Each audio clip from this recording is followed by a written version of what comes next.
أعوذ بالله من الشيطان الرجيم. بسم الله الرحمن الرحيم.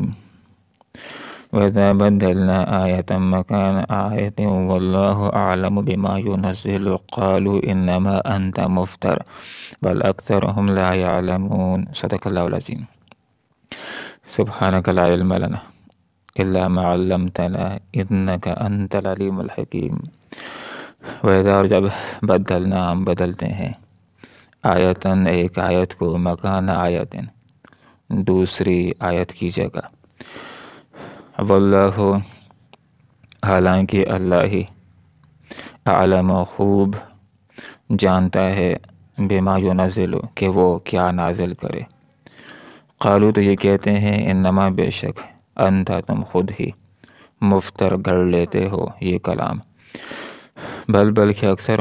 ان میں سے لا یعلمون حقیقت سے بے خبر ہیں. اللہ رب العالمین قرآن مجید عظیم شان کو حالات کے مطابق اور لوگوں کی کیفیت کے مطابق نازل فرماتا ہے، اور کچھ احکامات وقتی ہوتے ہیں، جب ان کی ضرورت باقی نہیں رہتی تو اللہ تعالیٰ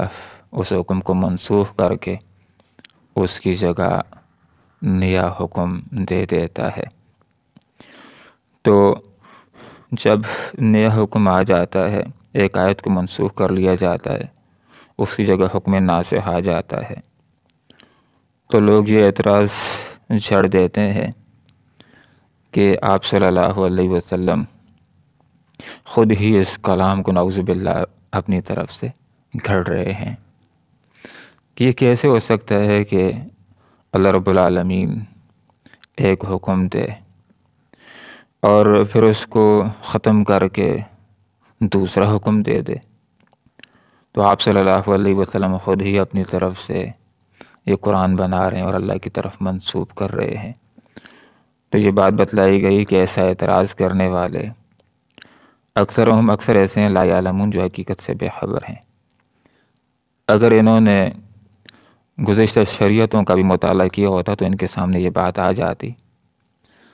کہ اللہ رب العالمین کی سنت یہی رہی ہے کہ اللہ تعالیٰ بسا اوقات کچھ احکامات وقتی بھی نازل فرماتا ہے، اور جب ان کی ضرورت باقی نہیں رہتی تو ان احکامات کو اللہ تعالیٰ منسوخ کر دیتا ہے اور اس کی جگہ اللہ تعالیٰ دوسرا حکم دے دیتا ہے جو لوگوں کے لیے زیادہ آسان، زیادہ مفید، زیادہ اجر و ثواب کا باعث ہوتا ہے.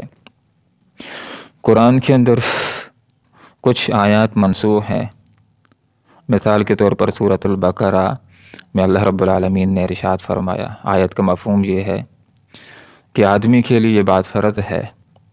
کہ وہ اپنے والدین کے لیے، قریبی رشتہ داروں کے لیے وصیت کر جائے کہ میں جب فوت ہو جاؤں تو میرے فوت ہو جانے کے بعد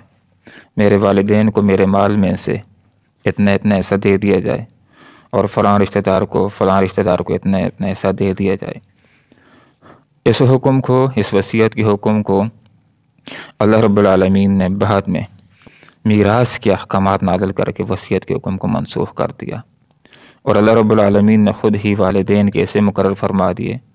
قریبی رشتہ داروں کے ایسے مقرر فرما دیے.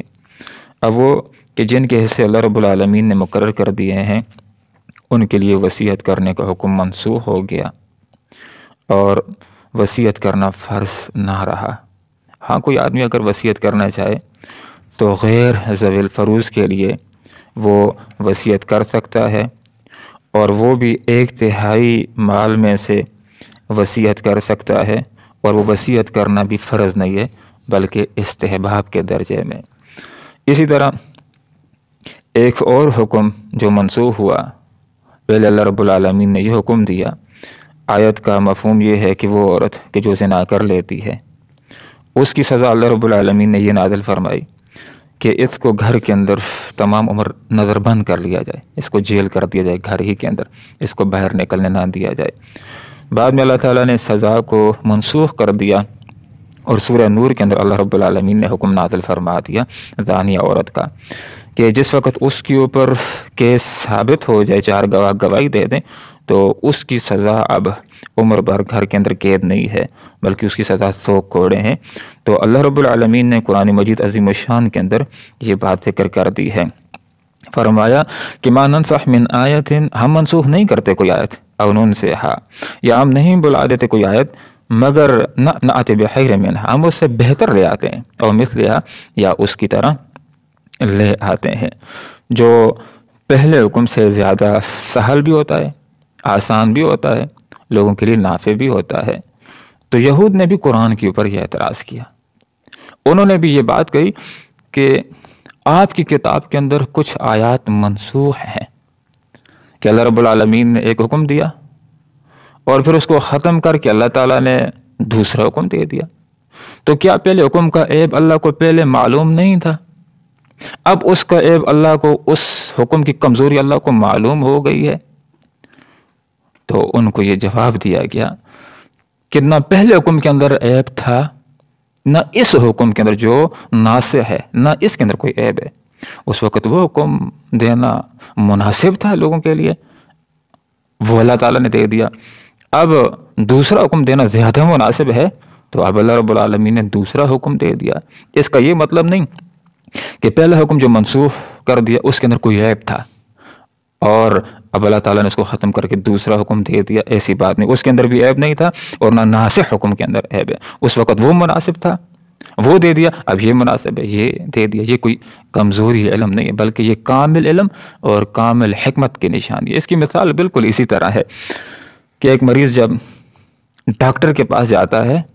اور ڈاکٹر اس کو دوائیاں دے دیتا ہے، ہفتے کے بعد دوبارہ جاتا ہے، ڈاکٹر پھر چیک کرتا ہے تو دوائیاں کچھ اور دے دیتا ہے، تو اس کا یہ مطلب نہیں کہ پہلے ڈاکٹر کو معلوم نہیں تھا اور غلط دوائی دے دی، ایسی بات نہیں۔ پہلے اس کی کیفیت اور بیماری کو دیکھ کر وہ دوائی تجویز کی جو اس کے لیے مناسب تھی، ہفتے بعد مریض کی کیفیت تبدیل ہوئی تو دوسری دوائی دے دی۔ تو اللہ رب العالمین کو یہ بات معلوم ہے، لوگوں کو معلوم نہیں۔ اللہ کی علم ہے کہ یہ حکم میں نے دے دیا ہے، اس حکم کے اوپر لوگوں نے عمل کرنا ہے، اس وقت سے لے کر فلاں وقت تک۔ لوگوں کو تو معلوم نہیں ہے لیکن اللہ کو معلوم ہے کہ میں نے اس حکم کو فلاں وقت سے فلاں وقت تک رکھنا ہے، پھر اس کو ختم کرنا ہے، پھر دوسرا حکم دینا ہے، لیکن لوگوں کو تو معلوم نہیں ہوتا۔ تو جب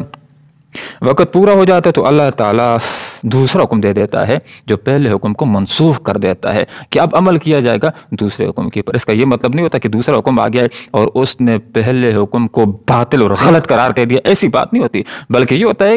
دوسرا حکم پہلے حکم کی حقیقت کے اندر میعاد کو بیان کرنے والا ہوتا ہے کہ اس حکم کا وقت اس وقت سے لے کر کے اب تک تھا، اب جس کے اوپر آپ نے عمل کرنا ہے تو یہ دوسرا والا حکم ہے، اس کے اوپر آپ نے عمل کرنا ہے۔ پہلے یہ تھا کہ جو ابھی دنیا سے جائے اس کے لیے ضروری ہے کہ والدین کے لیے وہ وصیت کر کے جائے کہ میرے مرنے کے بعد کس کو کتنا دینا تاکہ نزاع نہ ہو، تو اب تک یہ حکم تھا، لیکن اب اللہ تعالیٰ نے ذکر کر دیا ہے کہ فلاں کا اتنا ہوگا، فلاں کا اتنا ہوگا، تو اب وصیت کرنے کی ضرورت ہی باقی نہیں رہی۔ اب اللہ تعالیٰ نے جو احکامات مقرر کر دیے ہیں، جو ایسے مقرر کر دیے ہیں، اسی کے مطابق لوگوں نے آگے چلنا ہے۔ تو فرمایا کہ یہ جو لوگ ناسخ اور منسوخ کے اوپر اعتراض کرتے ہیں، حقیقت کے اندر ان کا خود علم کم ہے یا یہ جہالت کے اوپر اترے ہوئے ہیں۔ علم سے عالم، کیا تم جانتے نہیں ہو کہ اللہ تعالیٰ علی کل شیء قدیر، ہر چیز کے اوپر قدرت رکھنے والا ہے؟ جب ہر چیز کے اوپر قدرت رکھنے والا ہے تو اس بات کے اوپر قدرت رکھتا ہے کہ ایک حکم دے دے پھر اس کو ختم کر دے، آرڈر کر بھی سکتا ہے اور پھر آرڈر کو ختم بھی کر سکتا ہے۔ جب ہر چیز کے اوپر قادر ہے تو امتحان لینے کے لیے ایک حکم دے سکتا ہے، پھر اس کو ختم کر کے اس کی جگہ دوسرا حکم اللہ تعالیٰ دینا چاہے تو دے سکتا ہے، کیونکہ جب قادر ہے تو ساری چیزوں کے اوپر اللہ تعالیٰ قادر ہے، حکم دے بھی سکتا ہے، حکم کو روک بھی سکتا ہے، حکم کو منسوخ بھی کر سکتا ہے، اور اس کی جگہ دوسرا حکم بھی اللہ تعالیٰ دینا چاہے تو دے سکتا ہے۔ بل اکثر ہم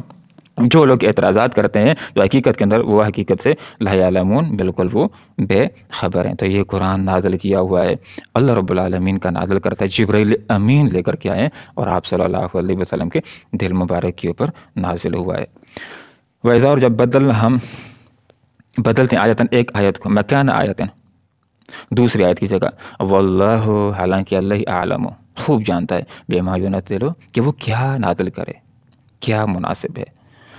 قالو، تو کہتے ہیں، انما، بے شک، اندر تم خود ہی مفتر گھڑ لیتے ہو یہ کلام، بلکہ اکثر ان میں سے لا یعلمون، حقیقت سے بے خبر ہیں۔ اللہم ربنا آتنا فی الدنیا حسنہ وفی الآخرۃ حسنہ وقنا عذاب النار برحمتک